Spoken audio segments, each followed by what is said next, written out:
So in the last episode, we were talking at the end a little bit of finding safe people, being a safe person for others. And I kind of just wanted to dive a little bit more into that. Yeah, I think you straight up called us out. Like, we talked about this great step, but you said, well, what if they don't have safe people, right?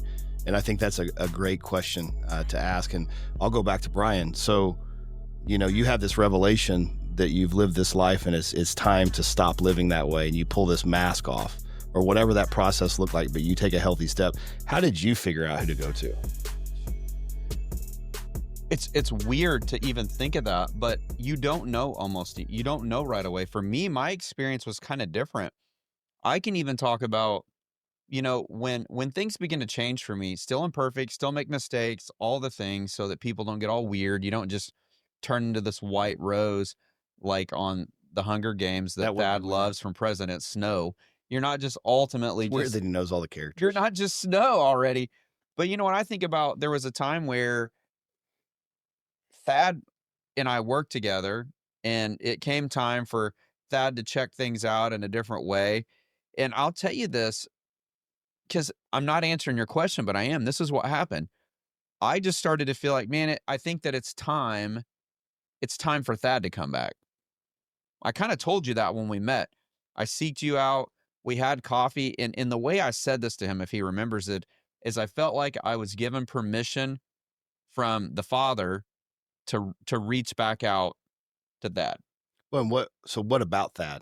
You've known Thad before then, right? So that's really important. Like, if I'm saying, hey, who are the right people, right? Like, if I'm going to be all into this change or take the mask off and say, I don't know who I am, who's that person? What was it about Thad that allowed you to think that way? Well, God he's given you a team, right? He's creating a team for you and a team for the other people.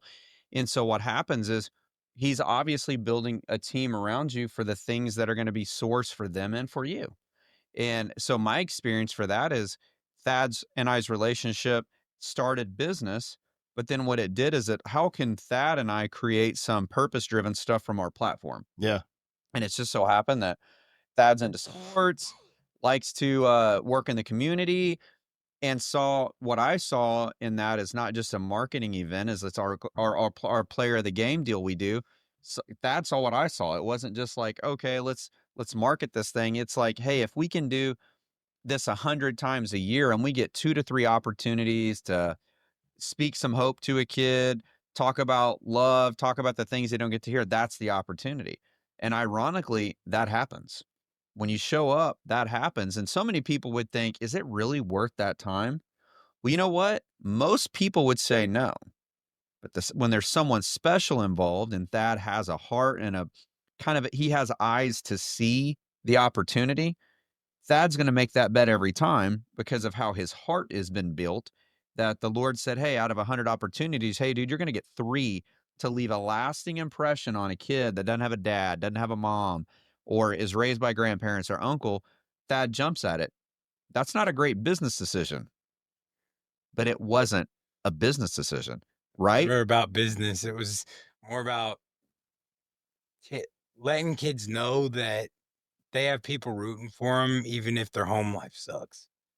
And Tiffany started going with me on some of these to take pictures because she's great with the camera and stuff, and it's more than just my iPhone. And a lot of these guys know exactly when I walk in the room. They're really excited to see me, even though I'm not going to probably talk to them for more than 4 minutes about actual baseball or actual football or actual whatever. But I'm just going to try to just connect with them and be a truthful human being that is rooting for them. Well, we're in the marketplace, Thad. Everything's got to be about business, right? Everything's got to be about the bottom line. Everything's got to be about the result. Dude, not everything's a business decision, but if it is a business decision, what kind of business are you in? I think about the walls of Jericho. Explain this, Kellen. What happened with the walls of Jericho? That was silly, dude. That wasn't a great plan. If that was just earth to earth talking in the natural, and I came up and said, hey, dude, I'm going to march around at this, blow some trumpets, shake your bells, whatever, you're going to be like, dude, that's a waste of resource. We could conquer now, or in this, when you look at your natural mind, you're not going to win. Let's go. You're going to say, dude, bad plan. We're going home. And I don't want to compare the walls of Jericho to 300, but I'm going to. I'm going to. This is Same interesting. plan, right? Super interesting. 300 dudes, and they're like, we can't win. They still followed him. But it's where the focus is. And so I don't want to get way off with that, but God had a different focus than they did, and it still had the same outcome they wanted. But I think that's one of the things that you said for that. I want to recap that because you guys have a long-standing relationship and a lot of inside information was just shared. But Thad, you were consistent over time. You weren't solely focused. You guys had the same outcome, but you weren't solely focused on the things that most business people are focused on. So that's the groups that Bryan had been around, right? And you had compassion for people. So those are three things that you just said. Like, if I'm getting ready to open up to somebody, have they been consistent over time? Right? Is the focus different from the group that I'm in that I don't trust? Because if I'm not going to the people right in front of me, there's a reason. And that's one of the crazy things when you're getting out of a season where you've had a mask on, or for me, a very broken season with misplaced identity, is who not to go to. Right. Right. And kind of who not to date, basically, right? If I'm going to share this information, but also you had a compassion for other people. And so, men, we're begging you, when we talk to men, we're begging you from a place of experience. Find a great, authentic source that can point you to the actual source who we believe is the Father. Women, encourage the men in your life to do that. Encourage them to find a source, not just someone who's going to think they're cool or that they think is cool or that has season tickets to the thing or a cool car or whatever it is. Those things aren't inherently bad. That's not my point. My point is someone authentic that's going to say, you know what, I've been there, or I don't want to go all the way there, but I'm willing to drag you to the source. And we've got to be able to do that. We've got to have humility to do that. I would say that so many men are being crushed underneath a lack of humility. That was one of my things. Again, I didn't get up every day to hurt nobody. I didn't want messes, but when you lack humility, you lack vision. yeah. You don't have vision. I heard the best definition of humility the other day because it's hard to define. At a micro level, when you hold the door for somebody and they walk right through it and say nothing, and you get offended, you're not humble, because that means the only reason you opened the door was you expected an outcome for you, right? Somebody to say thank you or notice it or recognize When it. humble, like, go find a humble person, and that's, so you had compassion for other people. But one of the things that I would strongly suggest has to be on the list of who do I share this with is somebody that's going to champion you. They serve other people and they don't really care about them. It appears as they don't care about themselves, right? And they do in some aspects of having life, right? But they want to champion whatever you're sharing with them. Right. And so I got a little saying just in terms of finding safe people who are proven rather than have potential. So proven over potential, you're always going to know what's going to be proven. That it goes to sports. For me, it's like, cool. Who do you want hitting fourth?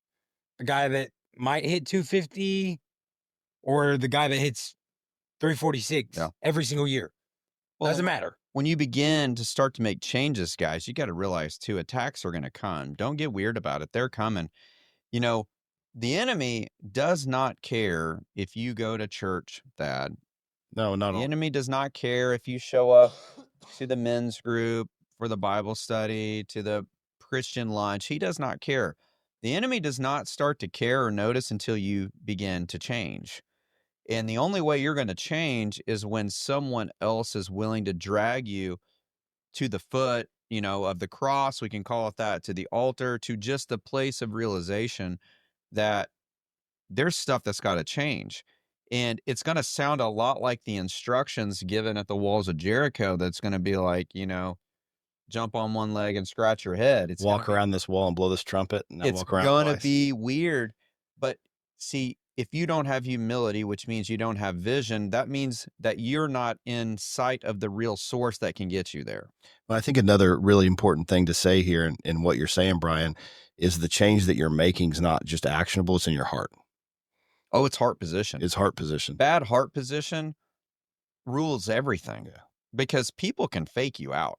I wouldn't have been a great fake because I've got too much sharp edge, but some people have a very soft and sensitive spirit about them, and they can be faking it and you don't know as much because they're not as loud about it. They're not as dominant about it. I'm horrible at it because I'm going to slip up. You're going to push me far enough to where I'm going to show you what's real during the fake.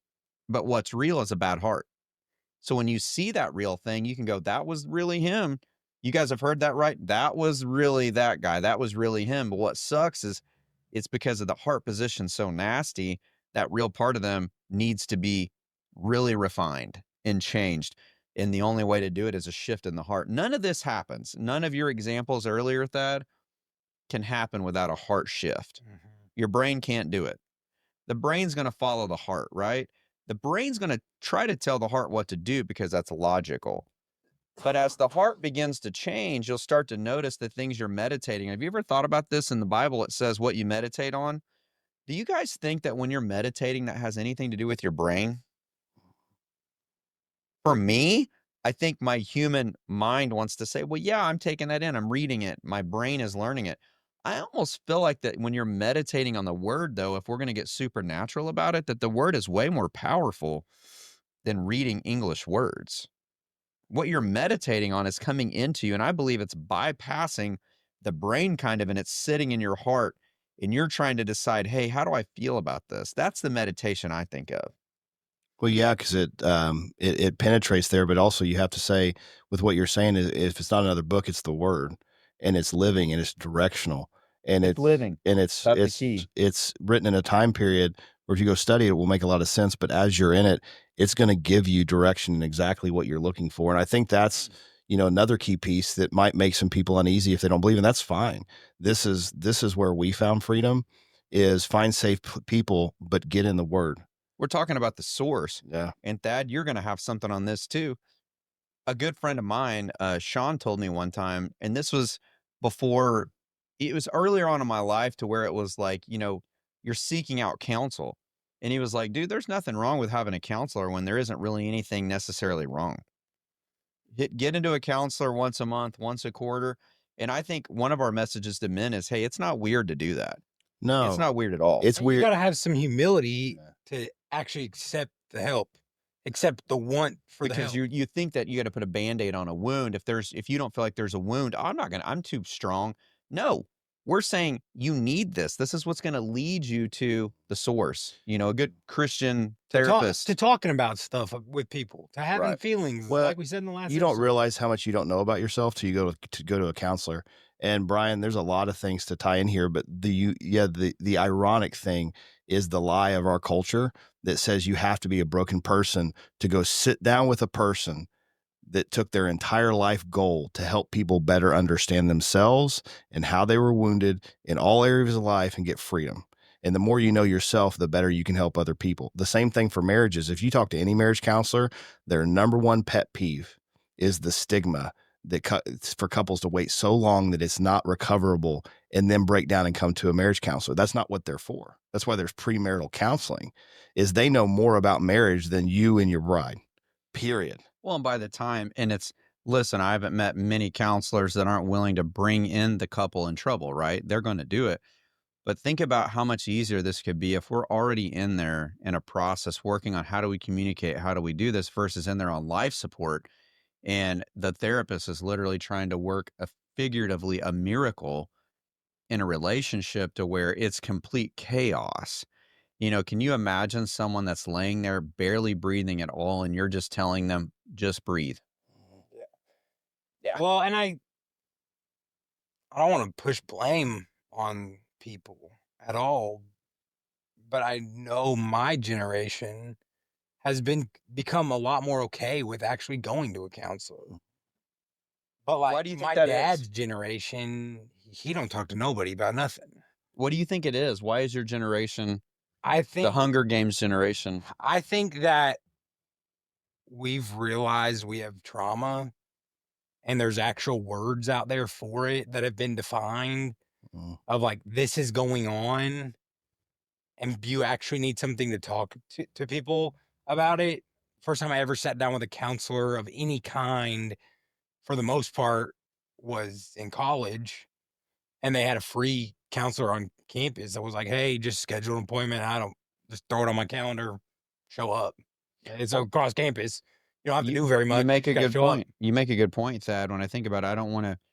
It's going to be kind of funny when I tell you, but I'll tell you when I was in college, and this is really going to support what you're saying is so the sex scene was getting hard and like big back then, and like you know what they did in colleges to counsel people about sex? They put bowls of condoms out. Right. Right. But I'm thinking back. I'm reading a book right now just about somebody coming home from the Vietnam War. Well, the Vietnam War was like a shameful thing because it was like America had lost. America wasn't doing well in Vietnam. And why were we there? And why were we there? And there's all the issues of everything else. But it was like this kid came home from war and like everyone like was like, don't talk about it. He's like, I just went through traumatic stuff. Like, saw people die. I saw like soldiers holding their legs. Mm. Like, what are you talking about? I can't talk about it. And it was like that generation of people who were the parents of the Vietnam veterans. It's this like masculine people. identity, but it's fake. Kellen. And they It's were not like, real. we can't talk about that because you just got to be tough. You just got to stay hard, David Goggins. Yeah. You can't talk about it. But now it's like, for my generation at least, it's like, I know 20 counselors in my phone book. Like, people didn't like choose that profession 25 years ago. Well, we have a counseling crisis. I think, there's a lot, and we can do this in another circle up, but there's a crisis when it comes to social media. There's a Right. lot of bad to it. But one of the things that's positive about it, if people will take actionable steps, is it's normalizing the fact that a lot of people are hurt, and they've been hurt every generation. Mhm. And what you're saying, and we can say it about every generation because we can pick it apart, there's something culturally said that's completely broken, and we all bite off on it. If we all move in that same rhythm of brokenness, it will remain to be a burden to all of us until we get to the end, go see a counselor too late, and then the back end of our lives figuring that out too late, right? I want to back up though, because we talked about some of the characteristics. If I'm going to share something with somebody, the need for a counselor, but in the middle of it, we talked about the source, right? I want to say this. So I work with a lot of guys, and man, they want to get into the Bible and they're intimidated because they don't know how to read it. They don't know where to start. And I had a guy go, well, my buddy said start in Job. That's the wrong answer. And so I want to talk a little bit about with Bryan and Thad, that it's not intimidating, that you're not supposed to know it all up front, that there are people willing to sit down with you because there is a way to look through it, and incredible resources like the Bible Project.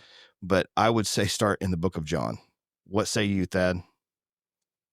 Yeah, John's a good one. I kind of liked where my church, I think Kellen goes there as well. He might, but I go to early service, so I don't see nobody else. But we've done Mark for the last, since the turn of the year. And it's like an easy, quick hitter, but you got to kind of have some knowledge to read it. But it's almost like the Sports Center version of the gospel, which is cool because it's like short stories, short hits, quick. Mark and John are easy, both different people's perspective of the walk of Jesus. Easy one from a social media, I like 10-second videos generation to start in of a starting Mark. It's 10-second hit, and we can kind of dissect it after that. So I kind of like starting Mark, but I do like the John hit too, just because it's I mean, got a we lot of can depth. even go even more rookie than that if we can just get someone on a proverb a day. Yeah, proverb a day. Yeah, Psalm every day kind of Psalm, thing. proverb. I mean, there's wisdom there. It starts to begin to tell a story to someone on how. Have you guys ever read a proverb that didn't apply to your day? Isn't it weird that any and all proverbs apply might not every day? applied that day, but it applied to life. Yeah. Like to something going on. And that's the effectiveness of the word, is that it's not a waste of time. Yeah. You know, And for the whole world, believe it or not, they've looked at the Bible and said that the Sermon on the Mount, so from Jesus in the Gospels, but Proverbs and Psalms is some of the wisest writing ever penned, right? And so we're saying start there, don't start Job. well, and we're telling Don't start people Leviticus and Yeah. like, we want to give resource to people too when we're talking about things that have worked for us. I mean, what we're talking about right now, guys, is if you kind of just put it all into one place, is it's this concept of the respect, the admiration you would have for God. And one of our favorite authors and speakers, John Bevere, words it this way: the awe of God, which I think is cool because so many people misconstrue or mishear like fear of God. We're not talking about like scared. entire churches. Oh yeah, Like entire entire churches. movements. Yeah. It's the awe of God. It's this. I can't come up with another word that fits this reverence I have for God. You know what I mean? And this book is a great source for people because it begins to teach you how you look at the Father, how you see the Father. And as your heart position changes, that's almost natural, guys. It's almost natural for you to turn your heart position. You make a decision just as if you would love a spouse or someone else and say, "You know what, God?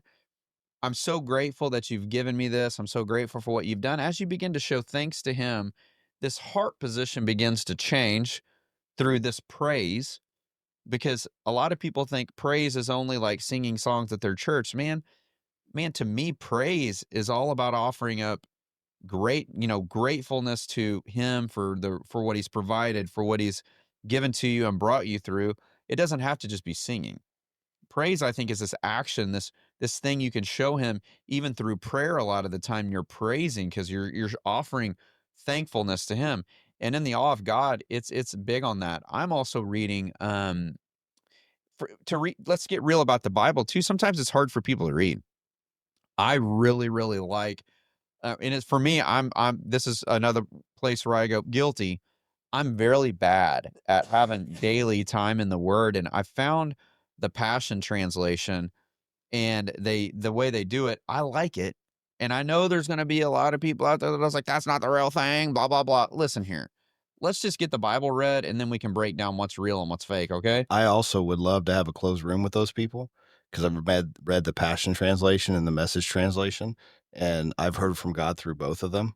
And so they can take their religious stuff that Jesus came against in the Bible and have at it. I would challenge them to open the Word of God in the Passion and the Message translations, which is a great place for people that haven't read the Bible to start, is those translations from other languages to English. That's what a translation is. It is not, hey, we hacked the Bible up and changed all this stuff. They've proved it a million times over.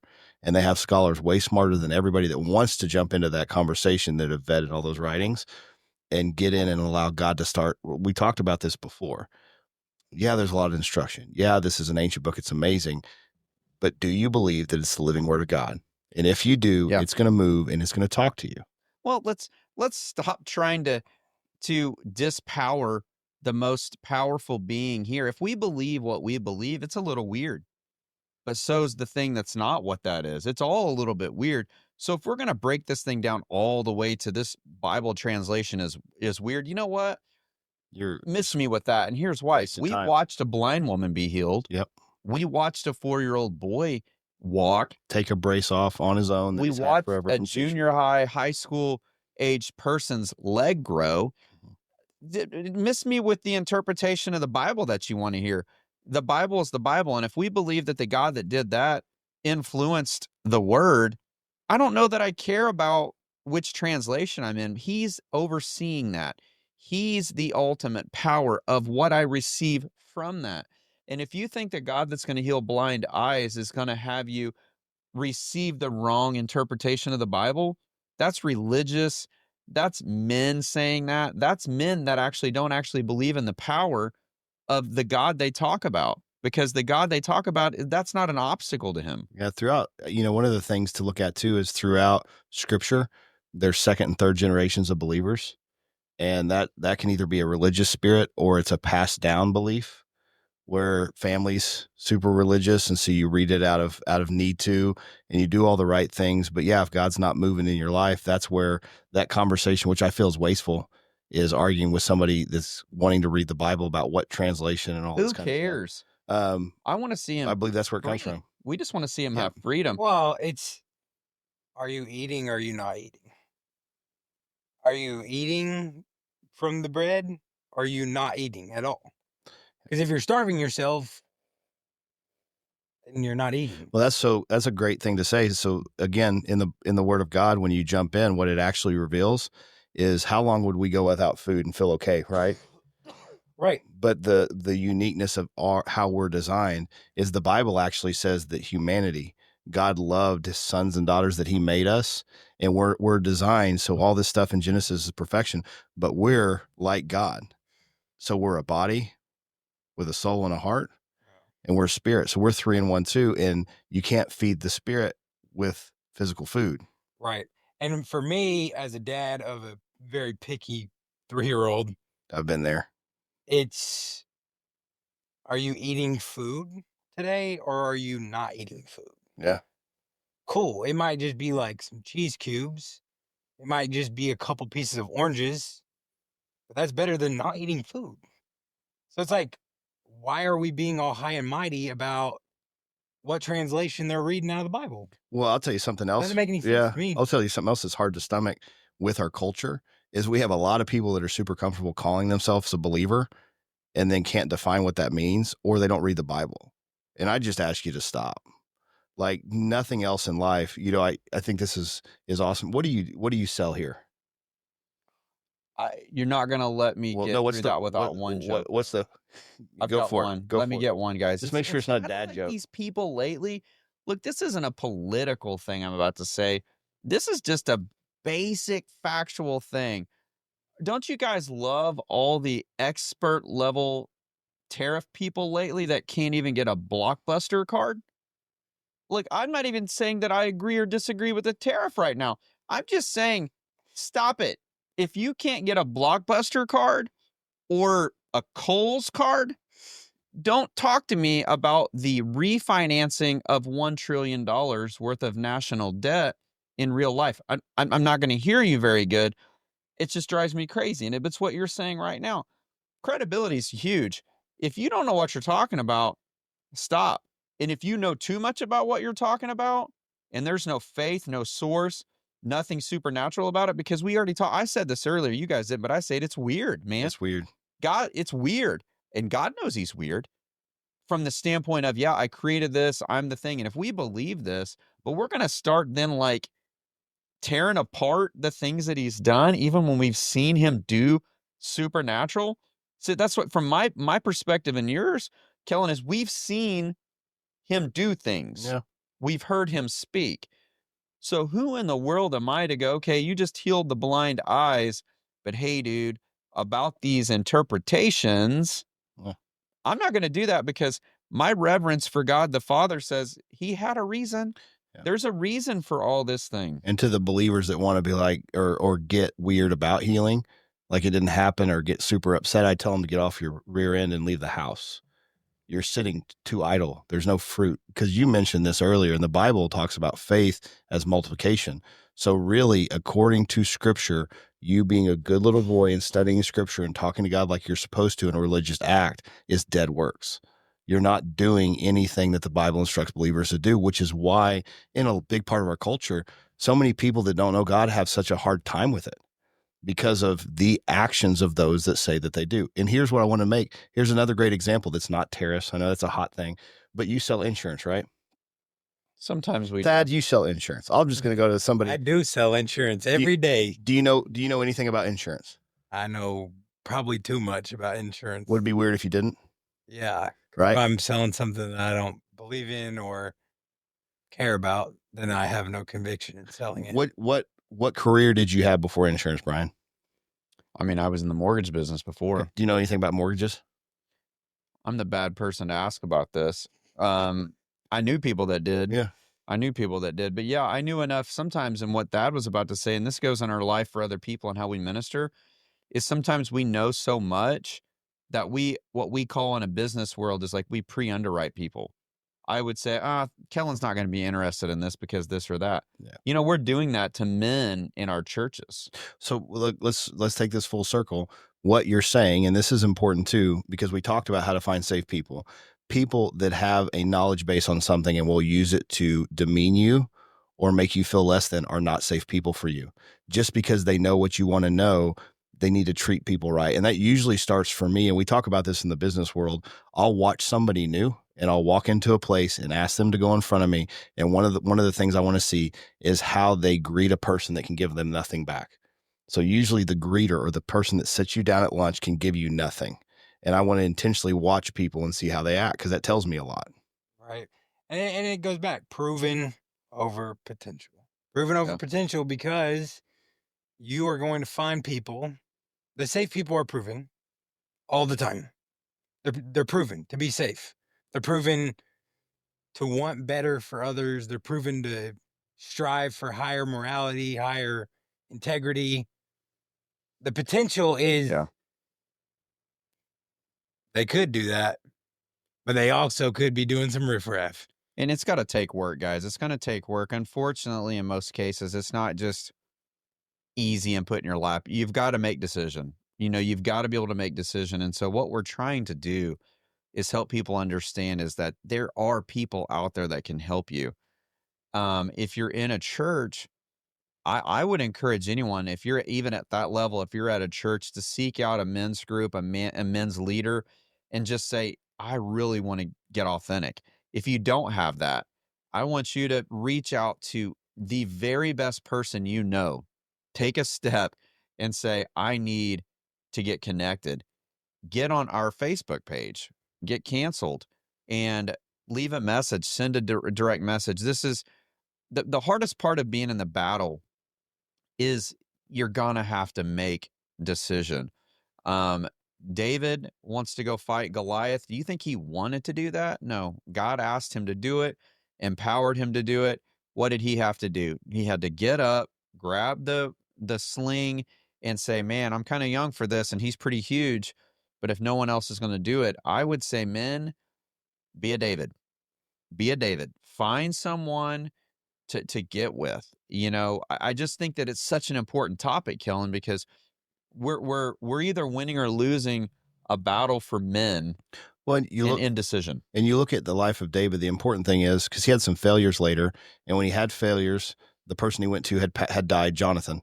But he had an incredible bond through all this stuff that didn't make any sense. He was attacked by a king for a long time, and he and the king's son had an incredibly tight relationship, and he would share that trauma and those actions with somebody close that he could trust, and he could. Right. And that person ended up helping him get to freedom.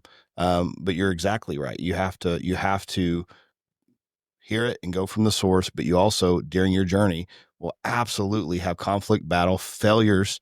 That's the next step to your freedom. Failures are a necessity. We got to redefine failure. Right. And here's the way to look at it. Like, all of us want to have a higher capacity and do more and produce more in the world. And a lot of us for other people. And if you're the exact same person every single day for the next 20 years, you'll never be able to do that. Stretching requires failure, and the failure and reflection allows you to grow and be the person that you desire to be. So we need to reframe that word as well. Yeah. Hey, you're going to be one decision away from freedom. Hey, that's rolled number 4. We just rolled number 4, guys. We want, again, our ultimate goal, purpose, vision, all of it is that if one person can reach out, get connected, figure out that God's the source, knows that what we believe is, you know, Jesus died on the cross for our sins. We want to be the source. If we can help you with that, we're still imperfect, under construction. So we appreciate everybody catching number 4. And still working on this. We need you to give us 5 stars. We're going to need 5 stars. If you're lying. You can get on iTunes, iHeart, Spotify. We share the links on the Facebook page. Get canceled. Share it, like it, send it to your friends and family. Subscribe. And as we exit, one of the things that's really important, I want to go back. You mentioned John Bevere. There's a free software. It's an app on the phone. You can go to a browser called Messenger X. And it has the awe of God, but it also has a really cool series that I've watched, and I have a lot of guys that are just wanting to read the Bible for the first time. Watch how to read the Bible. We'll have it in the notes. We'll have it in the notes, the script notes for the podcast. We'll have a Messenger X link. That's a great idea. So Hey, number 4. Thanks for listening. Get canceled. Get canceled. Just say that with some more, you know what? I know. Are you